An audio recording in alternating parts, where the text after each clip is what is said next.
Tangannya yang memegang piala itu tiba-tiba diturunkan dan dia memandang lagi pada anaknya. Pemuda rambut gondrong yang bertempur denganmu di rumah makan dang lariku apa juga kelihatan. Sampai saat terakhir saya mengintai dari jendela rahasia di arena Topan Utara, dia tidak kelihatan. Panglima Sampono dan ketiga kawannya itu juga hadir. Pandan Suri mengangguk. Raja Rencong dari Utara meletakkan piala anggur ke atas meja lalu berdiri. Segera aku meninggalkan kamar ini. Kau cepat menuju ke kamar pesawat rahasia itu. Di mimbar telah kupasang sebuah tombol.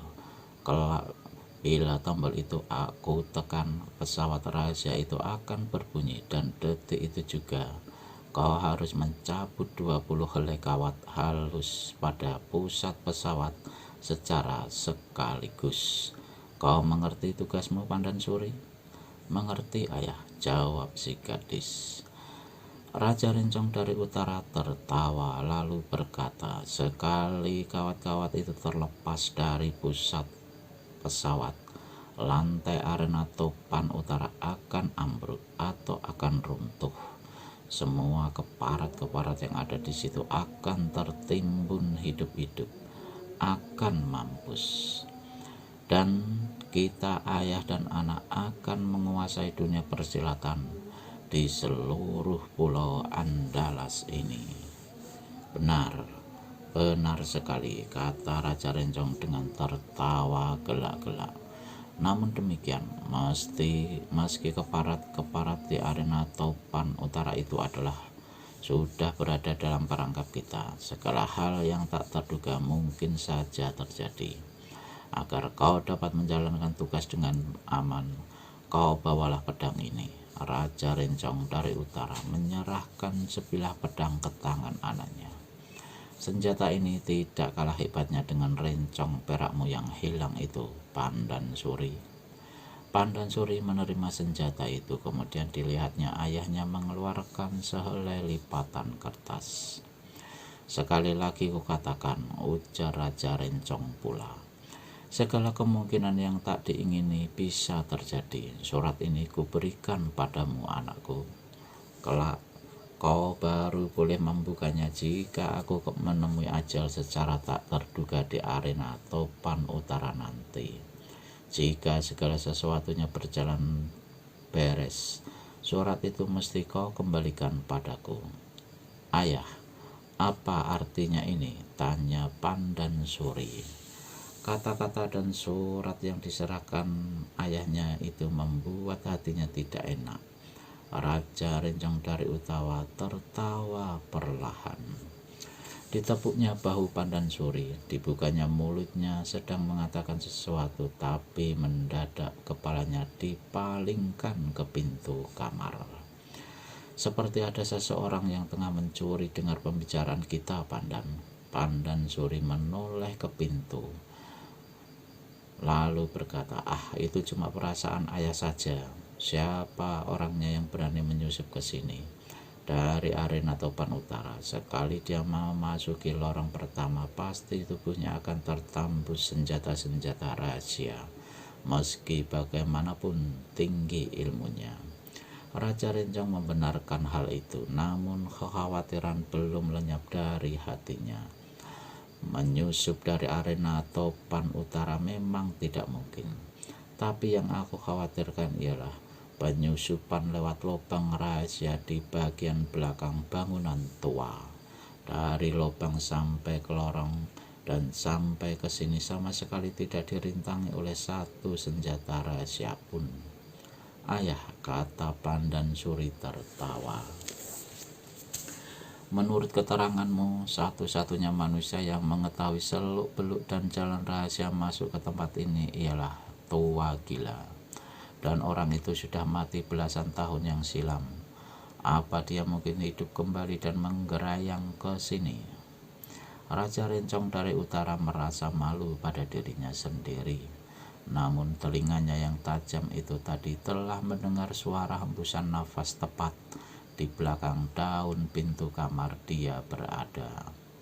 Melihat ayahnya masih berada dalam kebimbangan, Pandan Suri berkata lagi, Kalaupun ada seseorang yang berhasil masuk ke sini, masakan telinga ayah tak sanggup mendengar gerakan langkahnya. Aku belum puas kalau belum menyelidiki sendiri, kata Raja Rencong pula. Lalu dengan cepat melompat ke pintu. Di luar kamar, sewaktu mendengar ucapan Raja Rencong bahwa dia merasa ada seseorang yang mendengarkan pembicaraannya, maka Wiro segera maklum cepat atau lambat laki-laki itu akan segera keluar untuk menyelidik. Untuk lari ke ujung lorong yang tadi dilewatinya terlalu besar risikonya, karena ujung lorong itu jauh sekali. Untuk baku hantam menempur Raja Rencong dan Pandan Suri baginya bukan halangan.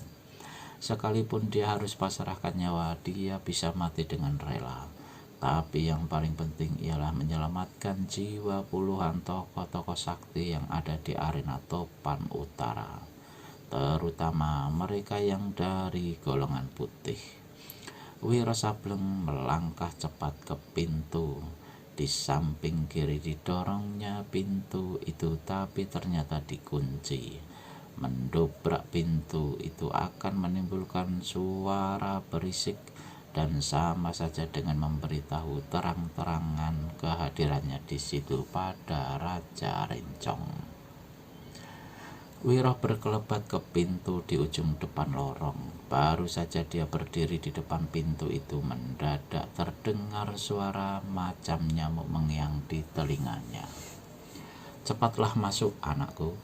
Wiro terkejut bukan main.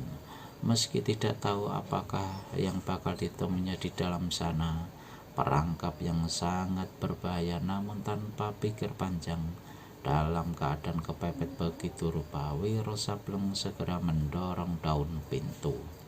Pintu itu ternyata tak dikunci.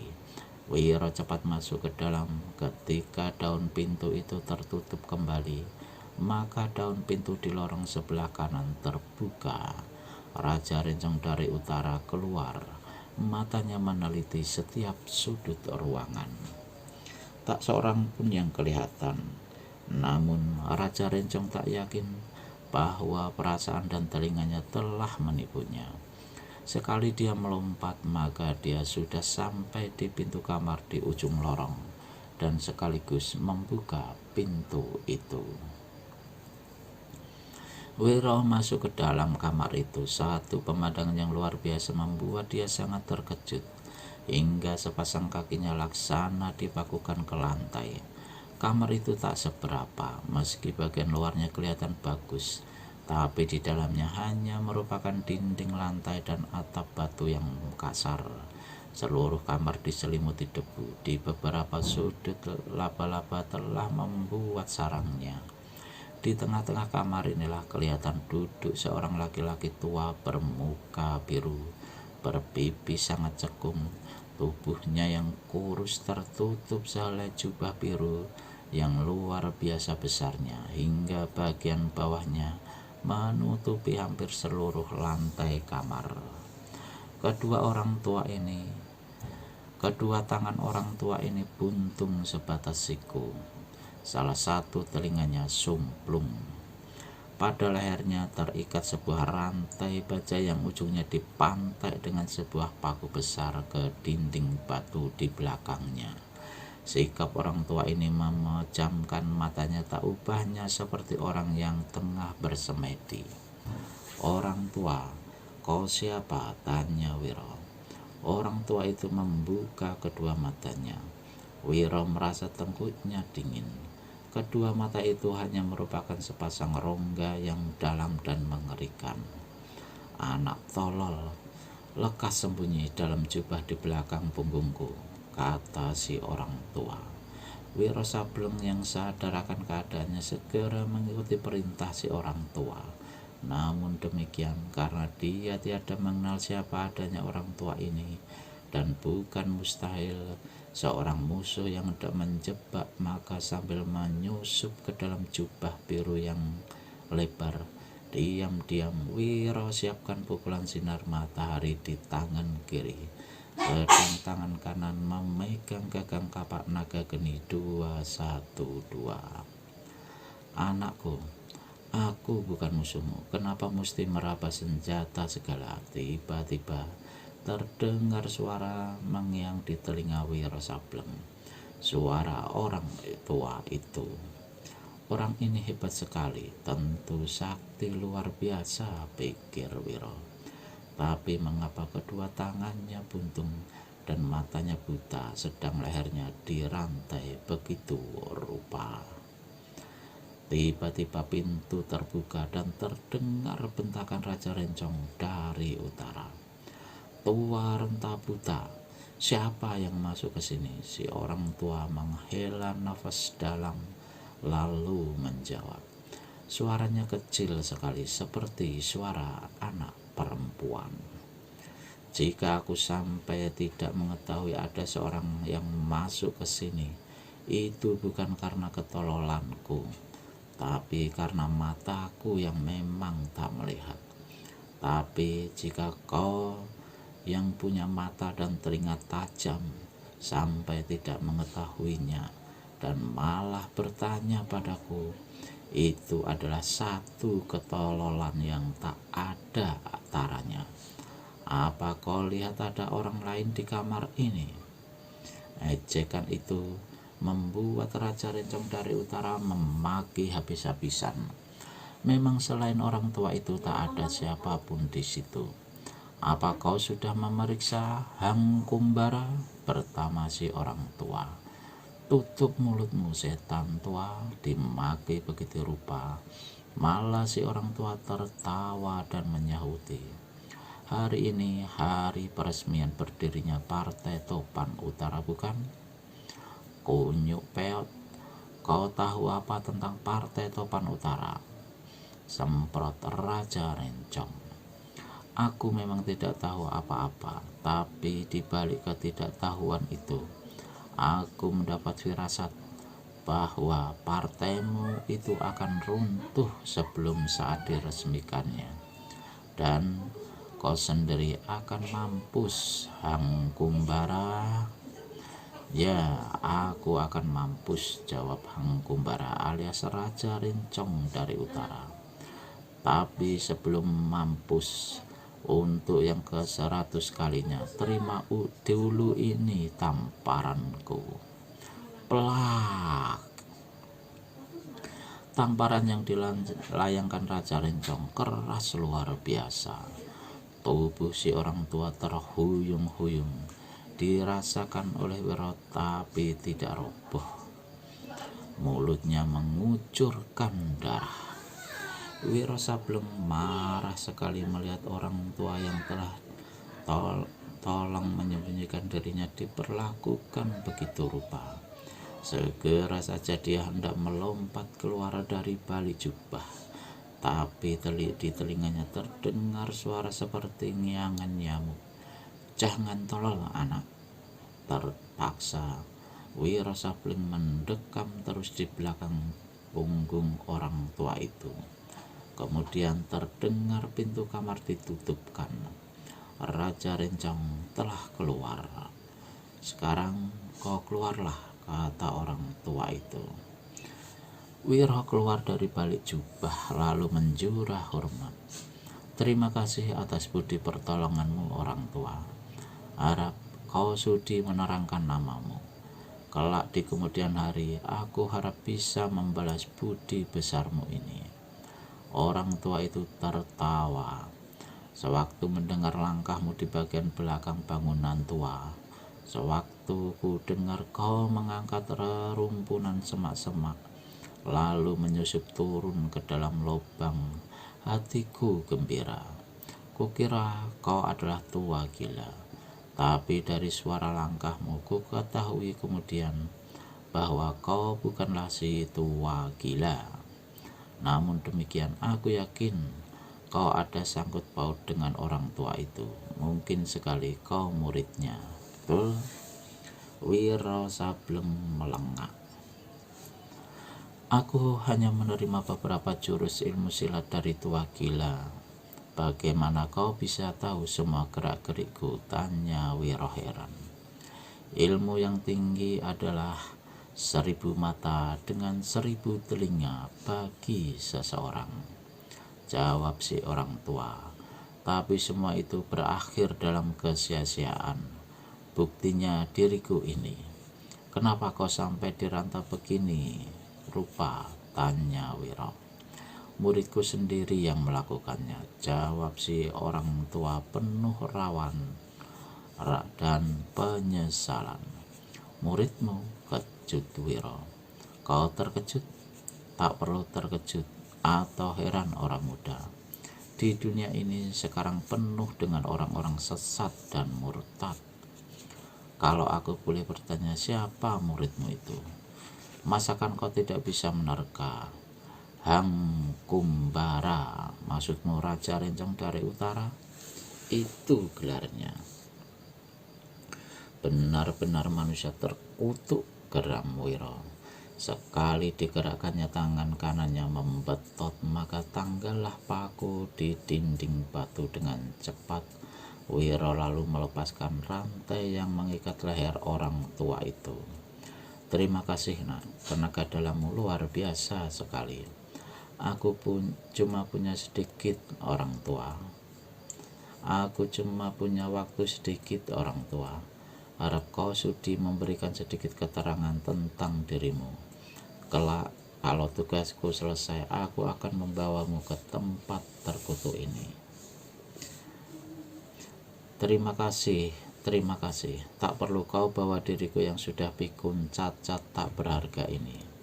Dengar, nak, namaku adalah Nyanyuk Amber. Dulu aku diam di Gunung Singgalang sampai kedatangannya Hang Kumbara, manusia laknat itu. Dia datang mengemis ilmu padaku karena kulihat sifatnya baik, dan lagi pula dia adalah murid kenalan baikku si Datuk Mata Putih. Maka aku tak keberatan mewariskan beberapa ilmu yang hebat kepadanya. Tapi siapa nyana kalau manusia itu sesungguhnya sudah sejak lama mendekam maksud jahat, hendak menimbulkan bencana di atas jagat ini. Maksudnya mendirikan Topan Utara dan memaksa orang-orang untuk menghadirnya adalah bohong belaka. Sebenarnya dia sengaja untuk menghimpun seluruh orang-orang pandai di sini, lalu dibunuh secara massal. Gurunya sendiri pun, guru yang pertama sebelum aku, yaitu Datuk Mata Putih, dia juga yang membunuhnya. Benar-benar manusia iblis yang haus darah. Si orang tua yang bernama Nyanyuk Amber menghela nafas panjang lalu berkata, meski bagaimanapun dibandingkan dengan Datuk Mata Putih, aku masih bernasib lumayan, tidak dibunuh. Tapi apa artinya hidup cacat begini rupa? Apa Hang Kumbara juga yang telah memutus kedua lenganmu? Tanya Wiro. Bukan hanya lenganku nak, bukan hanya lenganku. Coba kau singkap jubah di bagian kakiku. Wiro menyingkapkan jubah biru Nyanyuk Amber. Ternyata kedua kaki orang itu sebatas lutut juga telah buntung. Hang Kumbara yang melakukannya, desisnya Nyanyuk Amber. Juga kedua mataku ini dia yang mengorek. Benar-benar laknat, terkutuk, kejam luar biasa, kata Wiro geram. Orang tua, aku berjanji untuk memecahkan kepalanya demi membalaskan sakit hatimu. Tapi orang tua, mengapa dia sampai melakukan kekejaman begini rupa terhadapmu? Nyanyuk Amber menghela nafas dalam lalu menjawab, seperti Datuk Mata Putih, aku pun datang ke sini untuk menginsafkan Hang Kumbara dari kesesatannya. Tapi dengan ilmu yang kuajarkan kepadanya, Hang Kumbara menyerangku. Tubuhku berhasil ditotoknya. Kedua tangan dan kakiku dipotong. Kedua mataku dicongkel. dalam keadaan tubuh masih tertoto. Aku diseret ke sini dan leherku dirantai. Keparat betul manusia itu. Belum pernah aku menemui manusia sejahat dia. Tapi apa pula sebabnya dia mempunyai niat jahat untuk melenyapkan seluruh orang-orang pandai yang kini berada di arena topan utara itu. Panjang kisahnya nak, panjang sekali. Kelak jika sama-sama ada umur akan kututurkan padamu. Sekarang lakukanlah apa yang bisa kau lakukan untuk menyelamatkan jiwa orang-orang yang berada di arena topan utara. Wiro mengangguk sebelum pergi. Dilepaskannya totokan di tubuhnya Nyo Amber. Si orang tua itu mengucapkan terima kasih. Tiba-tiba ingat sesuatu. Orang tua, kalau sekiranya tak dapat dicegah penghancuran arena topan utara oleh Raja Rencong, mungkin tempat ini turut musnah. Sebaiknya aku selamatkan dulu kau ke tempat yang aman. Ah, kau terlalu memikirkan diriku, nak. Tempat ini cukup jauh dari arena topan utara, tak akan sampai ambruk. Kau pergilah cepat sebelum terlambat. Mendengar ucapan itu, maka Wiro pun meninggalkan kamar itu dengan cepat, dan Wiro Sableng segera pergi ke kamar di mana senjata rahasia penghancur itu berada. Karena di sini sudah berada Pandan Suri, maka dengan sendirinya pecahlah pertempuran. Meski senyum cengar-cengir tetap tersungging di mulutnya, namun Wiro menempur habis-habisan Pandan Suri hingga dalam tempo 3 jurus. Akhirnya dia berhasil menotok jalan darah di tubuh si gadis. Dari sini Wiro langsung menuju arena topan utara. Arena topan utara. Ruangan ini penuh sesak oleh manusia. Di tengah-tengah terletak sebuah mimbar, dan berdiri di belakang mimbar itu ialah Raja Rencong dari utara. Matanya yang memandang ke arah tamu-tamu yang hadir. Pada dasarnya semua tamu itu terbagi atas 2 golongan, yaitu golongan putih dan golongan hitam. Namun golongan putih telah terpecah menjadi 2, hingga dengan demikian semua orang pandai di situ terbagi menjadi 3 golongan. Golongan pertama, golongan hitam yang secara mutlak tunduk dan berada di pihak Raja Rencong dari utara. Golongan kedua ialah golongan putih yang telah ditaklukkan oleh Raja Rencong dan dipaksa untuk masuk serta menghadiri peresmian berdirinya Partai Topan Utara. Baik golongan hitam maupun golongan putih yang tersebut di atas semuanya telah masuk perangkap Raja Rencong, dicekok dengan pil-pil kematian yang disuruh ditelan secara paksa oleh Raja Rencong pada saat mereka menyatakan diri bersedia masuk ke dalam Partai Topan Utara. Golongan putih yang kedua ialah mereka yang sengaja datang ke Bukit Toba bukan untuk menghadiri peresmian partai, tapi untuk membalas dendam, untuk membalaskan sakit hati kawan-kawan mereka yang telah menemui kematian di tangan Raja Rencong dari utara atau di tangan anaknya. Raja Rencong sendiri sudah mengetahui jelas akan golongan-golongan para tamunya. Dalam hati dia tertawa karena dia tak peduli siapapun adanya para tamu itu, apakah dari golongan putih ataupun hitam. Yang jelas mereka semua berada di tempat itu, yang berarti sudah masuk ke dalam perangkap mautnya. Raja Rencong melirik ke sebuah tombol merah yang terletak di kayu mimbar dekat tangan kanannya. Sekali dia menekan tombol ini, maka tubuhnya akan secara otomatis melesat ke atas, keluar dari ruangan tersebut lewat sebuah celah yang terbuka secara otomatis. Sedang pada detik itu pula lantai arena topan utara akan longsor ke bawah. Atap runtuh. Begitu semua orang tertimbun hidup-hidup, maka seluruh arena topan utara akan meledak, hingga jangan diharapkan satu nyawa pun bisa selamat dari tempat itu. Setelah memandang berkeliling, maka Raja Rencong dari utara pun membuka suara. Saudara-saudara sekalian, pertama sekali aku, Raja Rencong dari utara, mengucapkan banyak terima kasih atas kedatangan saudara-saudara.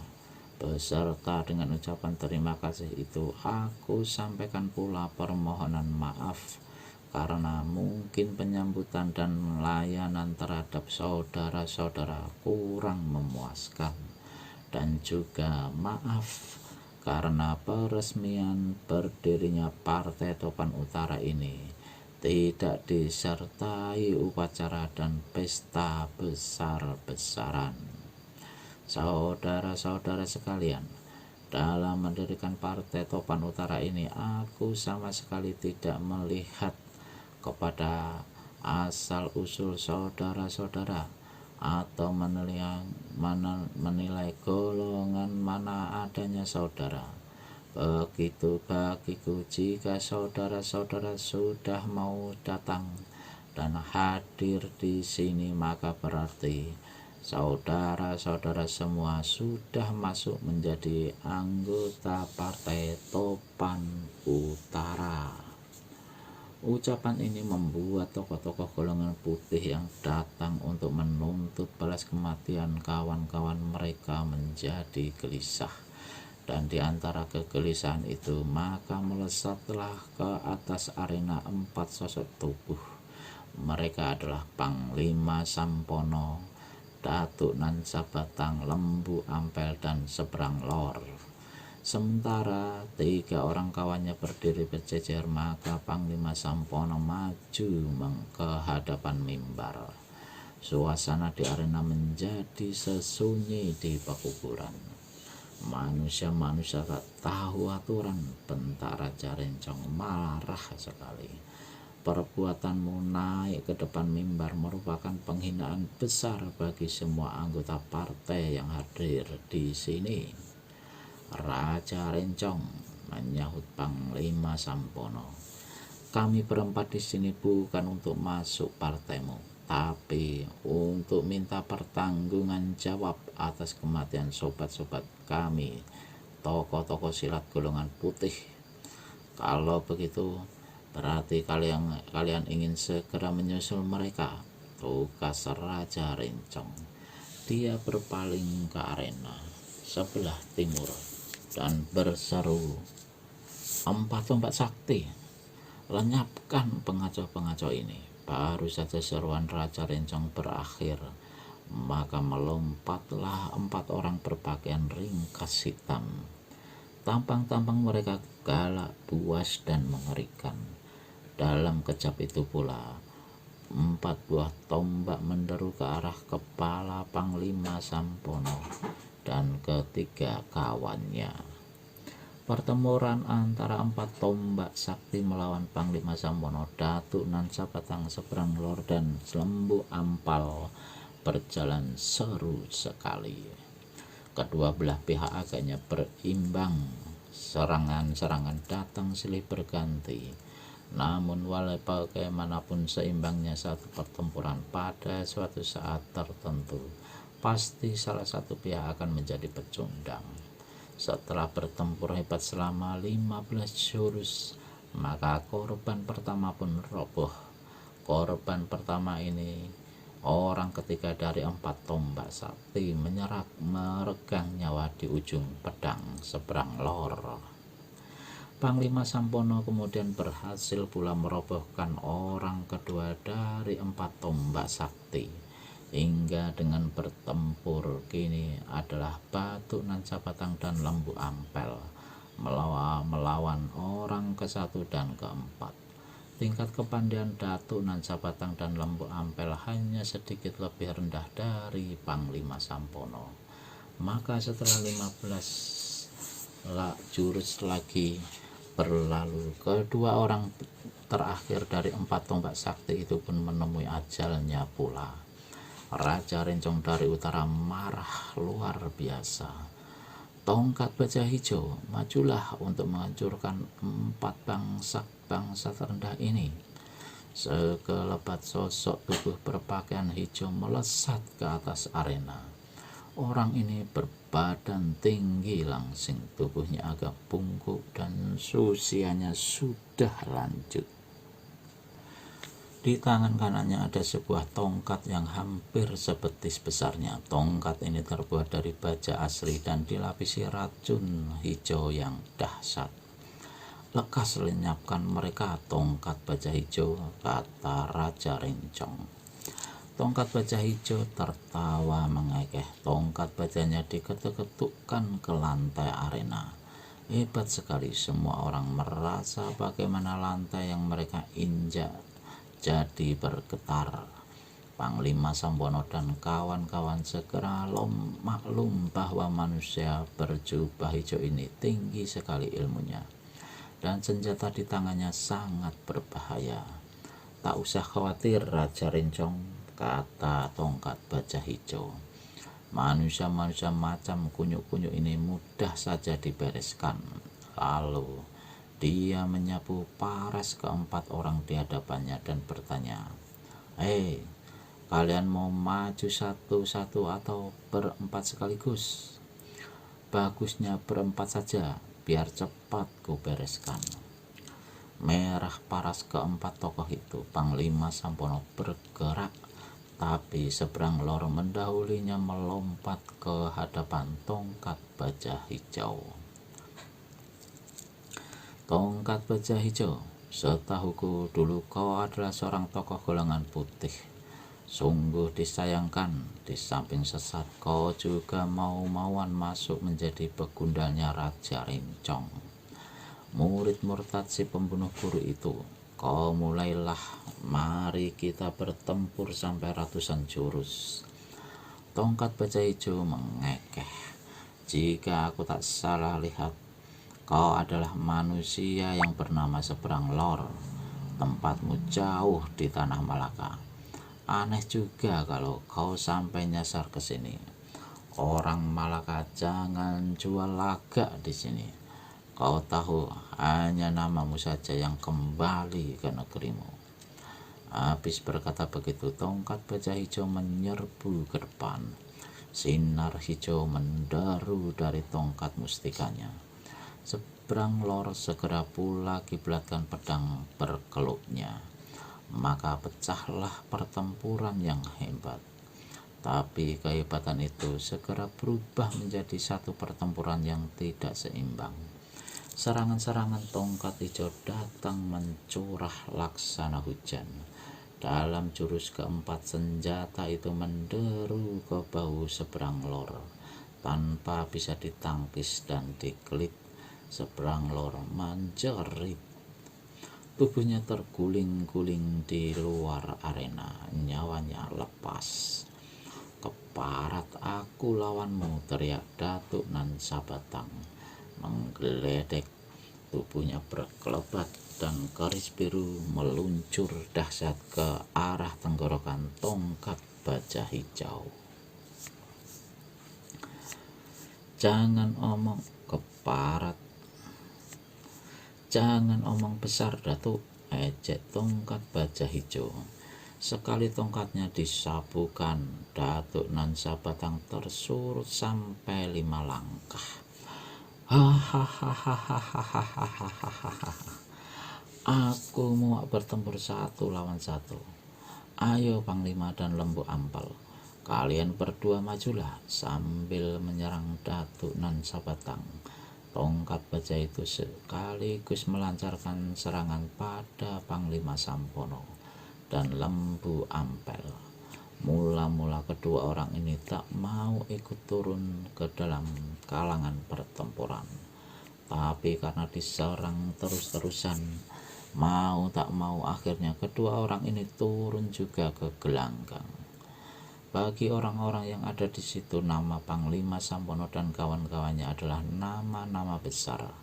Melihat bagaimana seseorang dari si tongkat baja hijau berhasil mendesak ketiga lawannya, maka diam-diam semua orang memuji kehebatan si tongkat baja hijau. Dalam jurus ke-10 terdengar pekik datuk nan sabatang. Tubuhnya mencelat mental, kepala pecah karena tongkat lawan bersarang tepat di kepalanya. Tongkat baja hijau yang lainnya segera saja dibereskan cepat-cepat, berseru Raja Rencong. "Jangan khawatir Raja Rencong," jawab tongkat baja hijau. Didahului oleh satu bentakan yang menggelegar, si tongkat baja hijau mengeluarkan satu jurus yang lihai luar biasa. Tokoh-tokoh kalangan putih yang hadir di situ terkesiap dan cemas. Serangan lawan yang hebat tak mungkin dikelit atau ditangkis, karena tongkat baja yang dahsyat itu hanya tinggal sejengkal saja lagi dari kepala Panglima Sampono dan Lembu Ampel. Dalam detik yang tegang itu tiba-tiba berkelebat satu bayangan putih, satu gelombang angin yang bukan kira-kira dahsyatnya menderu laksana topan menggila. Beberapa tokoh silat yang berada di tepi arena merasa tubuh mereka tergetar oleh sambaran angin itu, dan tahu-tahu terdengar pekik si tongkat hijau. Orang dan tongkatnya mencelat sampai menghantam dinding arena.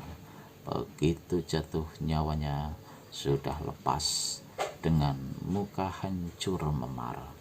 Di tengah arena semua mata menyaksikan berdirinya seorang pemuda berambut gondrong dengan senyum di bibirnya.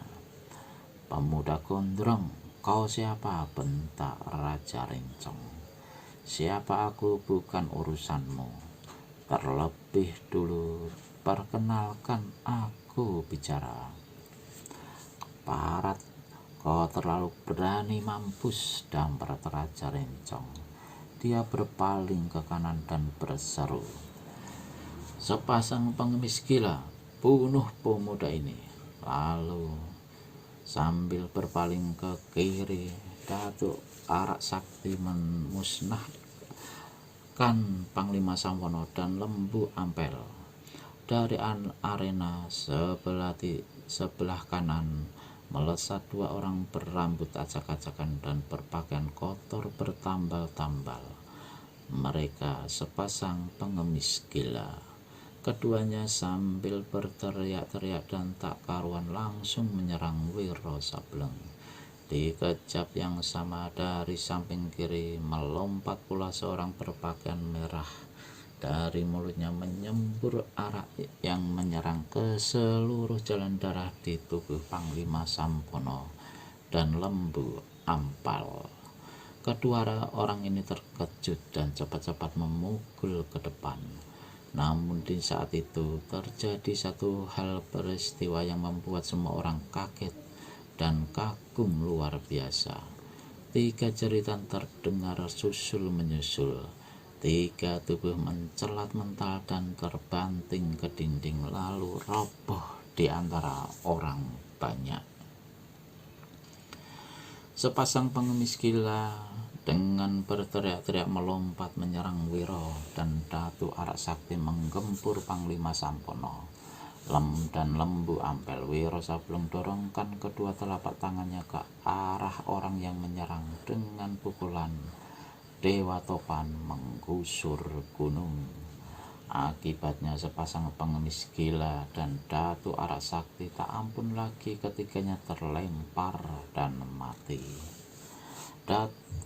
Baik tokoh-tokoh golongan hitam maupun golongan putih sama-sama lelehkan lidah melihat kehebatan si pemuda.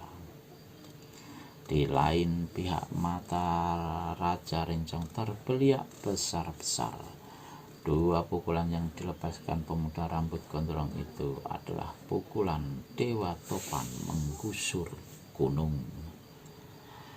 Dan setahunya hanya satu orang yang memiliki ilmu pukulan dahsyat itu, yakni Tua Gila.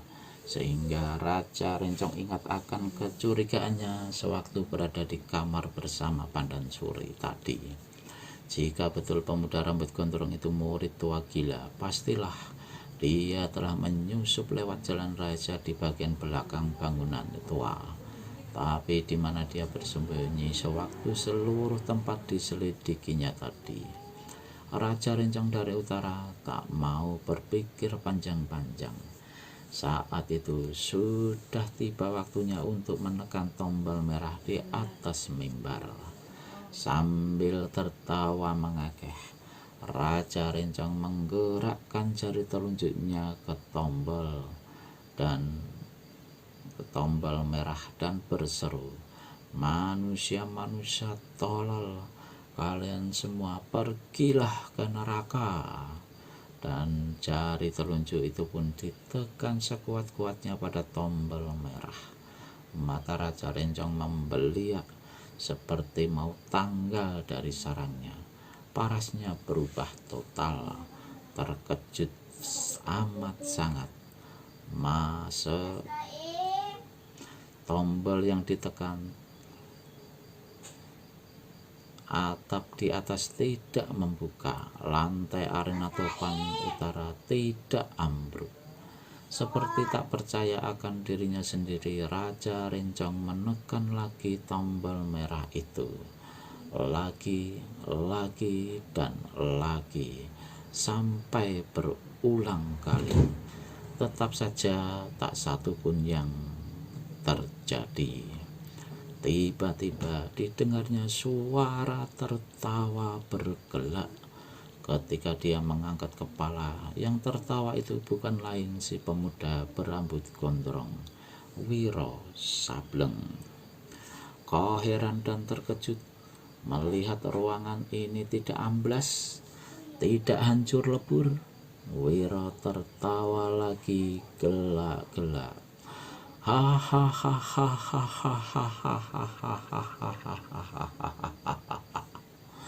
Pesawat rahasia terkutukmu yang hendak membunuh semua orang yang hadir di sini tidak bisa berjalan, Raja Rencong. Bukan main marahnya Raja Rencong dari Utara.